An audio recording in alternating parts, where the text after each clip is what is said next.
आपका चंडीगढ़ में कैसे आना हुआ? देखिए, चंडीगढ़ में मैं नहीं आया, चंडीगढ़ की जनता ने यहाँ पर हरियाणा जनसेना पार्टी को बुलाया है और डॉक्टर सुनील धमल जो यहाँ के प्रत्याशी हैं हरियाणा जनसेना पार्टी के, ये हमें चंडीगढ़ में लेकर आए हैं।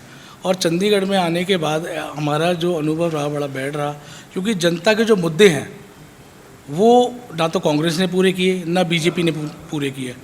बेसिक जो मुद्दे हैं, बेसिक जो हमारा मूल अधिकार है, या आप देखो यहाँ पर लीज होल्ड प्रॉपर्टी सबसे ज़्यादा है कॉलोनियों की, और कॉलोनियों का वोट प्रतिशत भी सबसे ज़्यादा है, लेकिन उसके बावजूद ना बीजेपी ध्यान दे रही है ना कांग्रेस ध्यान दे रही है। उनकी लीज होल्ड प्रॉपर्टी की रजिस्ट्री क्यों नहीं करी जा रही, ये जनता को सवाल पूछना भी चाहिए, मौजूदा सरकार से भी और कांग्रेस से भी। आज कांग्रेस के जो प्रत्याशी हैं या कांग्रेस सरकार है इनसे वोट की अपील कर रही है, तो किस ब्याह पर कर रही है, हमें तो ये समझ नहीं आ रहा। क्योंकि कांग्रेस ने अगर काम किया होता तो वोट की अपील करती भी, लेकिन आज हरियाणा जनसेना पार्टी जितनी भी कॉलोनी है और कमर्शियल हरियाणा या चंडीगढ़ का जो भी है, यहाँ पर रजिस्ट्री सभी की करेगी यदि डॉक्टर सुनील धमल को चंडीगढ़ की जनता आशीर्वाद देती है और इनको जिताती है। और रोज़गार का यहाँ पर बहुत बड़ा मुद्दा है। रोज़गार आप देखो, हमारे जो कोरोना योद्धा थे वो ठेकेदारी प्रथा में काम कर रहे हैं, आज भी सारे के सारे कच्चे हैं। अभी मैं परसों मुलवा थाने में था, 700-800 लोगों के पैसे एक ठग 1-1 लाख रुपए लेकर के, लगभग 7-8 करोड़ रुपए हो गए, वो लेकर के गायब है और पुलिस उसको ढूंढ नहीं पा रही, पकड़ रही है, पता नहीं पकड़ रही है।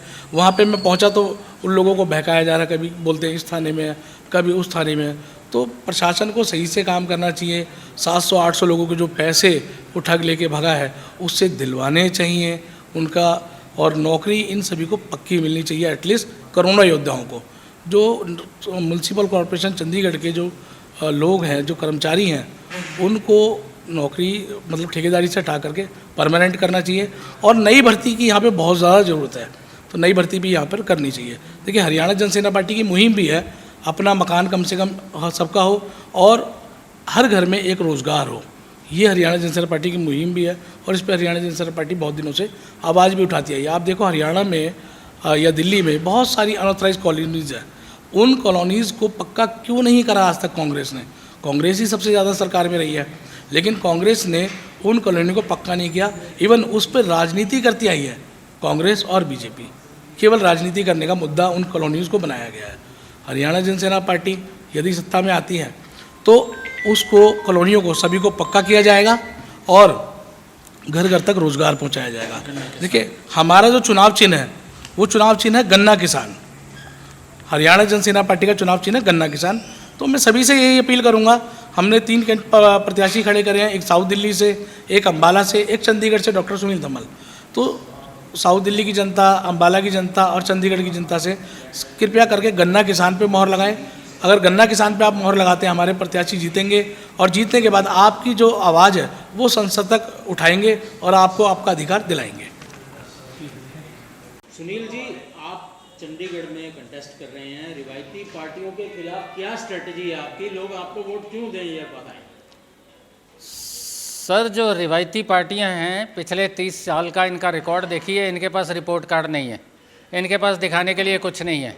ये ऐसे मुद्दों पे लड़ रही हैं जो वो कहता है तू बाहर से है, मैं अंदर से हूँ, वो कहता है मेरा विरसा ये है, बट ये नहीं पता कि पब्लिक के लिए क्या किया।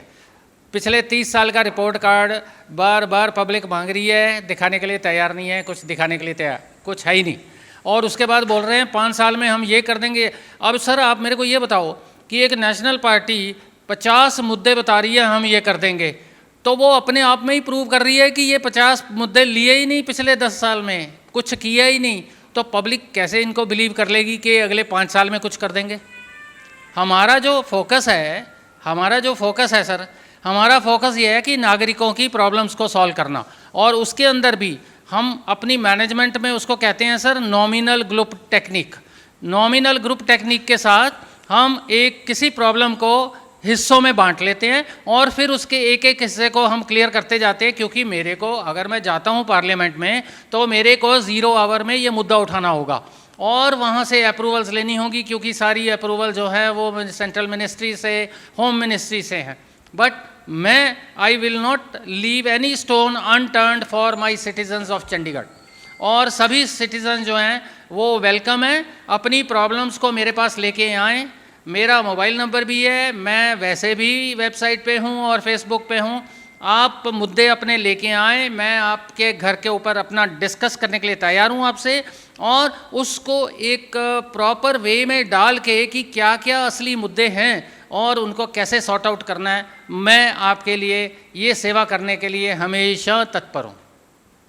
सर ये बताएं, आप कॉलोनी और गांव के 60% वोटर्स को लेकर जागरूक हैं, उनको क्या मैसेज देना चाहेंगे? आखिर उनके मालिकाना हक कब मिलेंगे? सर, उनके मालिकाना हक का जो प्रोसीजर है वो किसी ने फॉलो नहीं किया, ना किसी ने चलाया उसको। मैं उसके ऊपर जब डे 1 से स्टार्ट करूंगा तो मैं कह सकता हूं कि आने वाले समय में मैं उसका क्रियान्वयन करूंगा और मैं उसको इम्प्लीमेंट करूंगा, और नागरिक देखेंगे कि मैं क्या चेंज लेके आता हूं अपने नागरिकों के लिए। आप चंडीगढ़ की जनता को मैसेज दीजिए कि क्यों आपको वोट दें और क्यों बाकी कैंडिडेट्स को छोड़ के आप ही को क्यों पसंद करें। बिल्कुल, मैं एक नया चेहरा हूं, और जैसे मैंने कहा कि I am a management systems auditor and that too international auditor.